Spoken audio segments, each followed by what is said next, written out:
Hello everyone, today you will hear an interesting story. Beggar is the most affectionate word I've heard from my child's mother. Well, what can you do? What you grow up? You grow up. I earned as much as I could, but I wasn't very good at it. Yes, my wife was right in her own way. But didn't she deprive me of everything? Intrigues forced me to leave my own ensemble and, finally, took my son away from me. And with all her might she was trying to force out from the child the memory of me, his father, fame, money, a car, an apartment in the city center. When I met her, it seemed to me that there is no better girl in the whole world. I was in my early 20s and everyone around me, including my relatives, was adamant in telling me it was time to settle down. So I stuck my head in a noose. By the time I got married, I had graduated from college, completed a correspondence course at a music college, served in the army, and started a rock band, which was gaining popularity. I knew what I wanted and persistently pursued my goal. Lena came into my band as lead singer, though I still think then and now that rock is a strictly masculine business. A drummer brought me a new lead singer. I resisted at first, but then I gave up and let her sing as long as she didn't get in my way. That was the beginning of the end. 6 months later, Lena and I moved in together, and 3 months later, we got married. She quickly got my apartment in order, relegating me to a secondary role. My son was born. We named him Dima. It did not take long for my wife to be on maternity leave. Having abandoned a child to grandmothers, she plunged into show business. Be hook or by crook, she pushed me away from the leadership of the group, explaining that I, as a creative person, should not deal with material matters. My vocation is to create. Sometime later, I was surprised to find out that all rights to my songs were somehow magically transferred to my wife. Lena became a producer and now is happily solving questions of concert activities, not forgetting to distribute the proceeds from the concerts. This went on for about 2 years, guitars, until a new love appeared on the horizon. Lena's, of course. We got a young keyboard player instead of the tried and tested musician who was tired of Lena's whims. I'd already by this time could not influence the situation. My wife began an affair with him, and passionate, in love, blinded by passion, nothing and no one around no longer noticed. Until in the end, I myself caught them on the hot stuff at our house. The keyboard wonderkind left the apartment with a black eye and 2 missing teeth. I was well trained in the army. My wife locked herself in the bathroom and didn't come out until morning. She announced that I could go to hell taking my stuff. She kept the apartment and the car as compensation for the time she had wasted on me. The next day, in front of everyone, I once again struck a young talent, and so well that I had to look for a replacement for a while. This solved nothing, but brought me moral satisfaction. This time Lena called the police. When I returned after serving 15 days in jail for hooliganism, the director of the group came to me, hiding his eyes, and announced that my services were no longer needed. I received an envelope with a ridiculous amount of money in it, and was escorted out. I tried to win back the apartment, but Lena had hired lawyers who politely explained to me that it was better to leave my wife alone with the apartment and the car than get her incompatible with life. I didn't fight back and gave up on everything. At the trial, the child was left with his mother, since I, having turned into a bum overnight, could not create the conditions for his normal development and upbringing. What my ex-girlfriend was doing now? I didn't know and I didn't want to. I heard a rumor that after my departure, half of the musicians dispersed, nothing new appeared in the repertoire, and the band gradually fell out of the lines of hit parades. At that time, my mother's cousin died suddenly, leaving behind a small apartment in the old house. My ex-wife couldn't get her hands on it anymore simply because everything happened after the divorce, so that's the apartment I moved into. Then my mother gave me my father's car, which I used to drive to work. My father had been dead for 2 years. My mother lived with her sister in another city and rarely came to see me. She was very worried about me, but in the end she put up with it. After what happened, I did not hate women, rightly believing that somewhere I would still meet decent individuals. I turned off the radio, having had enough music for one day. In my breast pocket was my concert fee.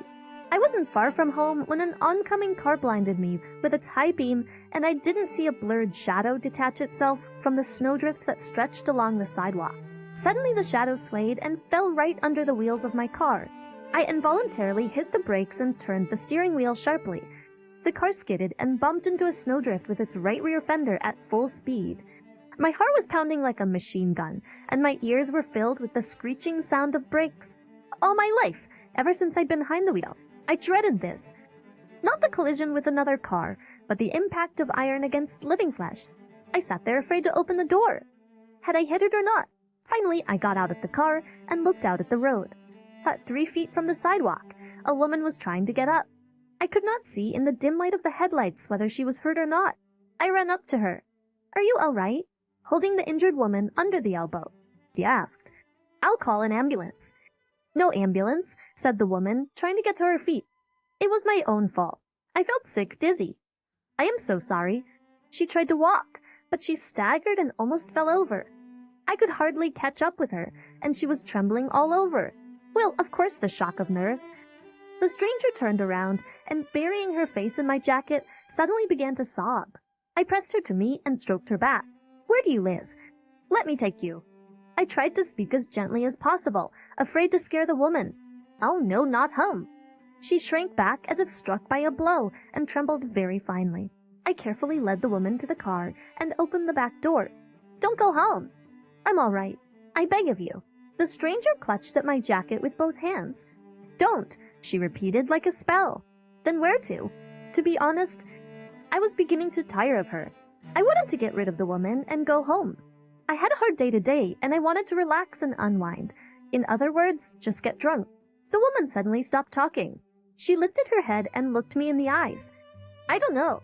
Take me somewhere, just away from here," she whispered, and obediently got into the car. I looked at my watch. It was the 2nd hour of the night. I helped a stranger out of the car, picked up a guitar case, and slammed the door. "Come on, you can stay with me tonight, and tomorrow you decide where to go." Hearing my words, the woman flinched and looked at me frightened. In the light of the lantern, I was finally able to see her. Quite pretty and not old. 35 to 40 years old. True, she was dressed badly. Her coat didn't fit. Looks like she was wearing the wrong one in a hurry. "All right, let's go." It was dark in the entryway. I sighed, turned on the flashlight on my cell phone, and shining a light at our feet, slowly began to climb to the 2nd floor, leading the night visitor. "Come in." I led the woman forward and turned on the light in the hallway. "Give me your coat."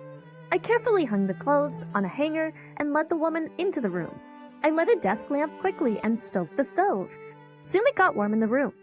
The stranger, with her knees picked up, sat in a soft armchair hiding her cold palms. Old palms and a Scottish plaid thrown over his shoulders, if that were Jack. She did not answer. Well, silence is a sign of agreement. I put the kettle on. I returned to the room with the steaming mug. I'm careful, it's hot. I put the mug on the big, white-painted stool, which served as my coffee table, and adjusted the lamp. Its light fell on my guest, and I involuntarily shuddered. The thin shirt slid off her shoulder, revealing the strap of a lace bra and fresh, bloody scars. The woman must have sensed my gaze and quickly pulled her shirt back on and wrapped herself tighter in the plaid. I am not a ladies' man. But in my short life, I suffered too much from our gender partners. But what kind of beast do you have to be beat a woman like that? I put her down on my bed and laid myself down on the run-down couch in the kitchen.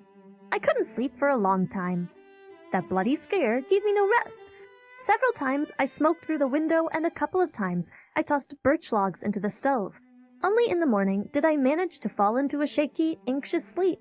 It was still dark when I woke up. I looked at the ship's clock hanging to the right of the window. The hands showed 7:30. How long had I slept? About 2 hours. But I had to get ready for work. I stumbled into the bathroom and splashed cold water on my face. I looked in the mirror. I brushed my teeth and returned to the kitchen. I wonder if my guest is awake. What's to do with her? Should I leave her at home or what? There was no alternative. I sighed. The scars again. I put the kettle on and went into the room to wake the guest. She was asleep, curled up, covered with a plaid. By morning the stove was barely smoldering, and the room was rather chilly. I brought some wood, carefully, trying not to make noise, opened the door and put a couple of logs. Soon the stove was humming merrily, casting dancing flames on the ceiling. I wrote a note where to put the keys, put it on the stool, and went to get dressed. There was hope that she would leave after all. Dear listeners, please like and subscribe to our channel. It stimulates me to release new videos for you.